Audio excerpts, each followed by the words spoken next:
Jack Dempsey, and this is a gathering in honor of Thomas Morton of Marymount, where we're standing today.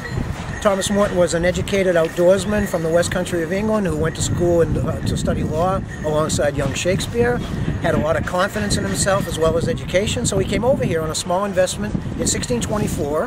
When it began to fail, he took all the young men together that were left with him and said, let's get together as partners and make this place work. Meanwhile, he was open-minded enough to cultivate excellent relations with Indian people, and so they got together in 3 years to celebrate right here their prosperity around the Maypole, which was an old English custom, a multicultural symbol on the frontier for bringing in trade and so forth. So this is what Thomas Morton, in contrast to the Pilgrims of Plymouth, had to say about the landscape that's around us. He says, "In the month of June, Anno Salutis 1624, it was my chance to arrive in the parts of New England with 30 servants, and provisions of all sorts fit for a plantation.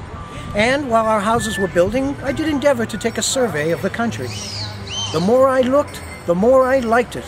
And when I had more seriously considered of the beauty of the place with all her fair endowments, I did not think that in all the known world it could be paralleled.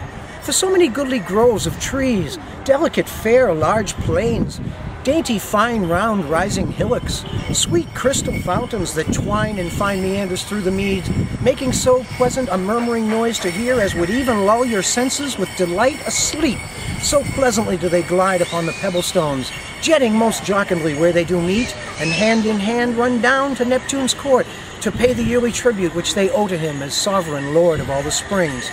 Contain within the volume of this land fowls in abundance, fish in multitude, and discover besides millions of turtle doves upon the green boughs, which set pecking of the full, ripe, pleasant grapes that were supported by the lusty trees, whose fruitful load did cause the arms to bend. Where here and there dispersed you might see lilies, and of the daphnean tree, which made the land to me seem paradise. For in mine eye 'twas nature's masterpiece, her chiefest magazine of all, where lives her store.